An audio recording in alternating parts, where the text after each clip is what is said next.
Diamond tree. कई साल पहले एक गांव में आनंद नाम का एक व्यक्ति हुआ करता था। आनंद और उसकी छोटी बेटी हर सुबह घर पर पेड़ पौधों को पानी दिया करते थे। आनंद की बेटी कावेरी, पापा हर दिन क्यों हम यूं पेड़ को पानी देते हैं?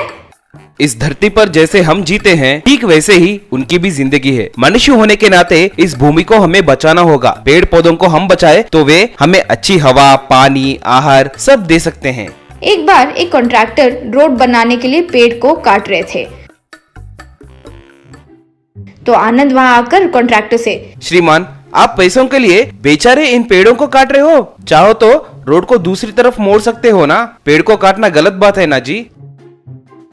इसी मार्ग में डालना होगा भाई, तभी हमें लाभ मिलेगा। पूरा गांव घूमकर रोड बनाएंगे तो हमारे लिए क्या बचेगा? वैसे इस पेड़ का क्या तुमने बीज बोया है या पानी डाला है? इतना क्यों दर्द हो रहा है तुम्हें? हाँ सही है, ना मैंने इस पेड़ का बीज डाला है ना ही इसे कभी पानी तक दिया है। लेकिन तुम भी तो इसका बीज नहीं बोए हो ना, पानी नहीं डाले। कई सालों से ये पेड़ यही उग रहा है। कितने सारे लोग इसके छांव में बैठे होंगे, कितने पक्षी जंतु को इसने आहार दिया होगा। अब वे सब कहीं तो होंगे, उनके लिए तुम घर थोड़ी बनाओगे, करेक्ट? तब वो कॉन्ट्रैक्टर उसे क्या जवाब दे नहीं समझ पाया। इस तरह आनंद उस कॉन्ट्रैक्टर के डील को कैंसिल करवा दिया।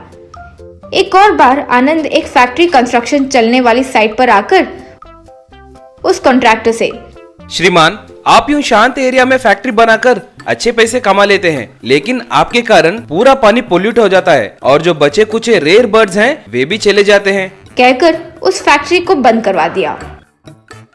एक बार आनंद की बेटी कावेरी अचानक नीचे गिर पड़ी। अस्पताल में दिखाने के बाद डॉक्टर ने आनंद से कहा, देखिए मिस्टर आनंद, जल्दी ही 2 लाख रुपए तैयार कीजिए, छोटा सा फ्रैक्चर हुआ है। आनंद इतने पैसे कैसे लाए समझ नहीं पाया और कॉन्ट्रैक्टर के पास गया। क्या भाई, तुम तो हमारा रोड कॉन्ट्रैक्ट, फैक्ट्री कॉन्ट्रैक्ट सब बंद करवा देते हो और हम जब भी तुम मदद मांगो तुम्हारी मदद करें, हमें पैसे कहाँ से मिलेंगे? जो तुम काम करते हो उसकी वजह से हमारे सारे काम हाथ से निकल गए हैं और पैसे ही नहीं बचे। सॉरी। आनंद वहाँ से चुपचाप चले गया। एक पेड़ के नीचे बैठकर आनंद दुखी हो रहा था। हे भगवान, ये क्या परीक्षा है? मैंने क्या किया? यूं सोच रहा था कि तभी वो पेड़ अचानक, बेटा आनंद, तुम्हारी वजह से आज हम सारे पेड़ जिंदा हैं। मेरे दीदी, भाई, बहन कईयों को तुमने बचाया है, तो तुम्हें हम यूं दुखी देख सकते हैं क्या? आखिर किसने कहा कि डायमंड सोना कीमती चीज है? डायमंड्स तो कार्बन ही है ना। वो कार्बन कहाँ से बनता है? हमसे ही तो बनता है ना। तुम लोग जो सांस लेने वाला ऑक्सीजन, गैस, पेट्रोलियम सब हमसे ही तो आता है। तब हमें अच्छे से देखना चाहिए ना। ये लो, अब से तुम्हारे लिए जो जरूरी है वो डायमंड्स दे रही हूँ। ये लो। बस डायमंड्स फिर वो पेड़ पर उग आए। आनंद बहुत खुश होकर पेड़ को नमस्कार करने के बाद जो डायमंड चाहिए वो लेकर अपनी बेटी को बचा लिया। उन डायमंड से मिले पैसों से और कई पेड़ के बीज बोकर पेड़ को बचाए।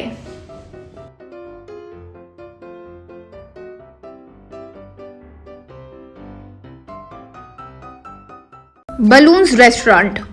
एक गांव में युगंधर नाम का एक व्यापारी था। वो बहुत लालची था।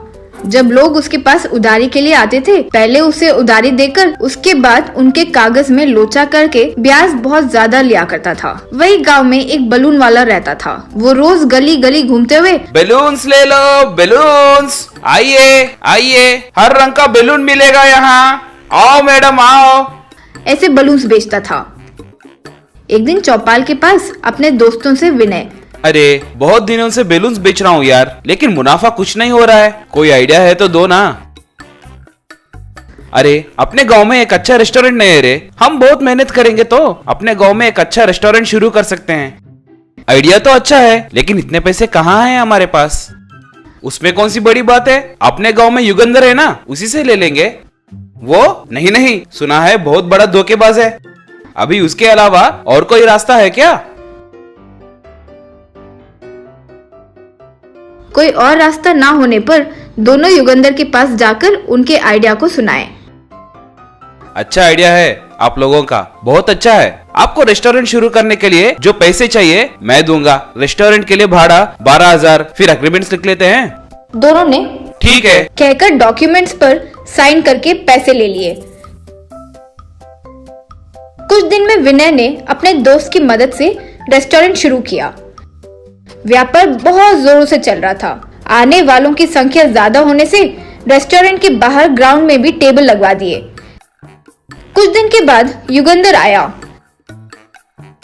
आहा, इसने इतने कम दिनों में इतना व्यापार कर दिया है। इसका मतलब खूब कमा रहा है। मतलब मेरा उधार जल्दी चुका देगा। मुनाफा नहीं होगा, कुछ ना कुछ करना चाहिए। सोचकर युगेंद्र विनय के पास जाकर, क्या भाई, व्यापार बहुत अच्छा चल रहा है। उससे कम समय में ही ज्यादा मुनाफा हो गया लगता है। ठीक है, मेरा ब्याज दे दो मुझे।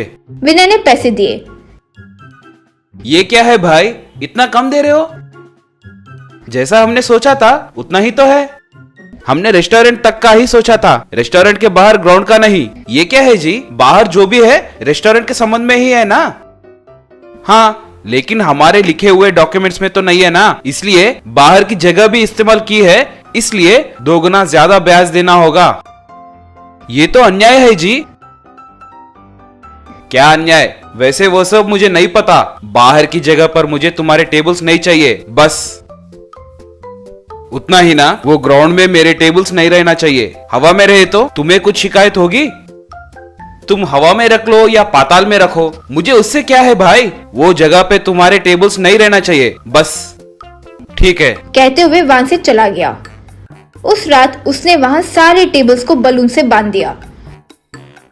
अगले दिन कस्टमर्स उन टेबल्स पर जैसे बैठे, टेबल्स हवा में उड़ने लगे। कस्टमर्स तब, वाह, बढ़िया है, बढ़िया है। आसमान में अच्छे से खाना, वाह, बढ़िया है। इस तरह आइडिया अच्छा है सोचकर खुश होने लगे। ऐसे ही कस्टमर्स आसमान में खाना खाने आने लगे।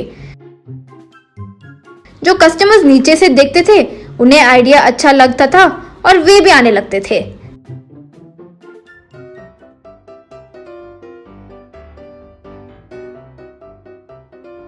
युगंधर वो हवा में बलून टेबल्स को देखकर चौंक गया था। आहा, ये विनय कितना होशियार है। होशियारी से सब कुछ जीता जा सकता है, ये इसको देखकर पता चलता है। सोचकर, भाई विनय, तेरी होशियारी को और क्षमताएं को मेरा प्रणाम। ये जगह तुम भी ले लो। तुम जैसे लोग मेरी जगह पर व्यापार करना मेरे लिए सौभाग्य की बात है। ऐसे कहते हुए वो वहां से चला गया। ऐसे ही विनय उसके सामने आई समस्या को सॉल्व करते ही व्यापार में बहुत कम समय में ही अच्छी तरक्की करने लगा। Swimming pool restoration.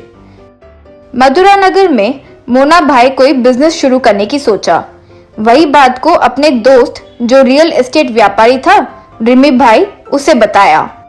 अरे रिमी, मैं कोई बिजनेस शुरू करने की सोच रहा हूँ रे। बिना कुछ मेहनत करके पैर पर पैर रख कर हर महीना 4 पैसे मिले, ऐसा कुछ बिजनेस आइडिया बताओ रे।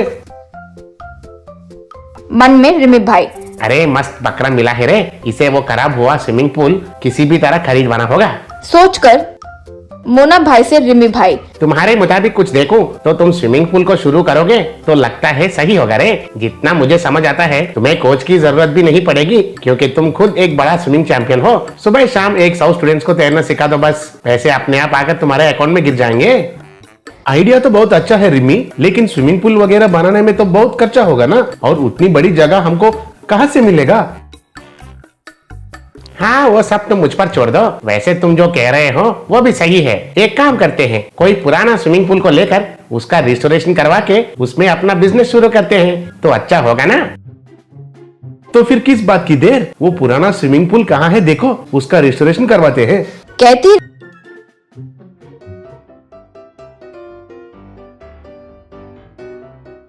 रिमी भाई मोना भाई को एक पुराने स्विमिंग पूल की जगह पर लेकर गया। वो देखने में एकदम खराब था। बेचने वाला ओनर रिमी भाई को दूसरी तरफ ले जाकर, रिमी भाई, इस पूल की पूरी इन्फॉर्मेशन तुम्हारे दोस्त को बताया था ना? धीरे से रिमी भाई, हाँ कह दिया जी। सामने से पैसे आ रहे हैं, वो नहीं लेकर फ्लैशबैक में एक एक पॉइंट निकाल रहे हो। कहते हुए उसे डांटकर उसके पैसे उन्हें दे दिया। वो लेकर चले गया।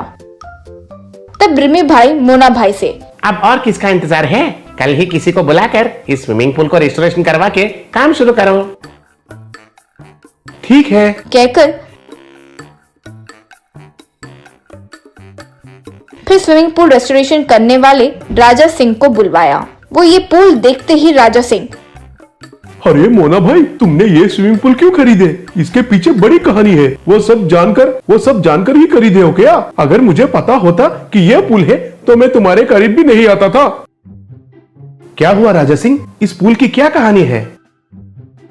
राजा सिंह बोलना शुरू किया। कई साल पहले ये पुल जब बना तो खूब चलता था, बिल्कुल भी खाली नहीं रहता था। वो ओनर पर तो पैसों की बरसात होती थी। एक दिन एक पीवट बहुत ज्यादा पीकर उस नशे में प्यास की वजह से इस स्विमिंग पूल में पानी पीने के लिए उतरा था। बस वो सांस नहीं ले पाया तो इसी में मर गया। इसलिए उसकी आत्मा इस स्विमिंग पूल में दिखने की वजह से स्टूडेंट्स आना बंद कर दिए। इसलिए इसके पूल में उसकी आत्मा है कहकर लोग मानते हैं। क्या राजा सिंह, तुम भी अभी इतना एडवांस साइंस टाइम में भूत प्रेत आत्मा ये सब लेकर बैठे हो? पहले तुम इसे ठीक करवाओ। तो राजा सिंह उस स्विमिंग पूल को एकदम शानदार तरीके से रिस्टोरेशन करवा कर दे दिया। उसे देखकर खुश होकर मोना भाई, राजा सिंह तुम बहुत महान हो भाई। देखो तुम्हारे हाथ लगते ही ये पुल कैसे चमक रहा है, एकदम नया दिख रहा है। ये लो पैसे लो, बहुत बहुत शुक्रिया कहकर उसके हाथ में पैसे दिया। वो पैसे लेकर राजा सिंह, आप कुछ भी कहो मोना भाई, इसे जितना जल्दी हो सके उतना जल्दी बेच दो। क्यों बोल रहा हूँ समझो। अरे पगले राजा सिंह, तुम जैसे लोग बहुत डरते हैं। खैर हमें उनसे क्या लेना देना, कल ही मैं इसे ओपन कर देता हूँ। पहले इसे पूरा पानी से भर देता हूँ। कहकर पूल को पानी से भर दिया। अगले दिन पूल ओपनिंग पर सबको बुलाया। सब आने के बाद देखे तो अगले दिन पूल में एक बूंद तक पानी नहीं था। वो देखकर आए हुए लोग, ये क्या मोना भाई, स्विमिंग पूल ओपनिंग बताए और पूल में तो एक बूंद तक पानी भी नहीं रहा, तो क्या लोग हवा में तैरे?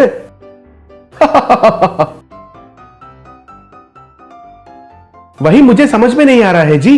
कल रात को तो पूल पूरा तरह से भर दिया था, आप कैसे गायब हो गया पता नहीं। रुको आज भी पानी भरता हूँ। कहकर फिर से पूल में पानी भरा और सोचा देखता हूँ ये पानी गायब कैसे हो गया, और कुर्सी लगाकर वहीं पर बैठकर देखते रहा। ठीक आधी रात को एक बड़ा सा भूत आकर, अरे मुझे बहुत प्यास लग रही है, मेरे लिए इतना पानी रखे हो तो इस महापुरुष को मेरा बहुत बहुत शुक्रिया रे। कहकर पूल का सारा पानी को एक घूंट में पी गया। बस वो देखकर भाग निकला। मोना भाई के आगे जाकर भूत खड़ा हुआ। बॉस तुम्हें पता है मैं इस पुल को क्यों नहीं छोड़ा? मेरा अवैध तरीके से कमाए हुए 100 करोड़ इस पुल के नीचे ही छुपाया। कॉमेडी की बात यह है कि वो पैसे में लेने के लिए आया और इस पुल में डूबकर मर गया। मरने के बाद ये पुल ही मेरा घर बन गया। फिर तुम इसे ठीक कराओगे तो लोग आएंगे ना, वे आएंगे तो मैं कहाँ जाऊंगा? करेक्ट बॉस, लेकिन मैंने इस पर इतना इन्वेस्ट किया ना, तो मैं भी लॉस में चला जाऊंगा ना। तो भूत अच्छे से सोचकर, ठीक है तुम्हारा भी लॉस ना हो और मेरा भी अपना घर न खोऊं, तो हम एक अंडरस्टैंडिंग पर आते हैं। इसके नीचे छुपाए सारे ब्लैक मनी तुम ले लो, उससे तुम कोई और बिजनेस शुरू करो। इस स्विमिंग पूल को मेरे लिए वैसे की वैसे ही छोड़ दो, क्या कहते हो? ठीक है आप इतना कह रहे हो तो मैं क्यों मना करूंगा। तुरंत जाकर अपने दोस्त रिमी भाई को ये बात बताता हूँ। वो कमीना पूरा का पूरा चोर है। कोई नहीं खरीदने वाले इस पुल को वो तुम्हें ज्यादा पैसे में बेच दिया, वही धोखेबाज है, उसे तुम बच के रहना। कहने से मोना भाई वहां रखे ब्लैक मनी को लेकर उस पुल को भूत के प्रकार वैसे का वैसा छोड़ दिया। धोखेबाज रिमी भाई को अपने आसपास भी नहीं आने दिया। वो वहां से मिले पैसों से दूसरा व्यापार करके अच्छे से जीने लगा।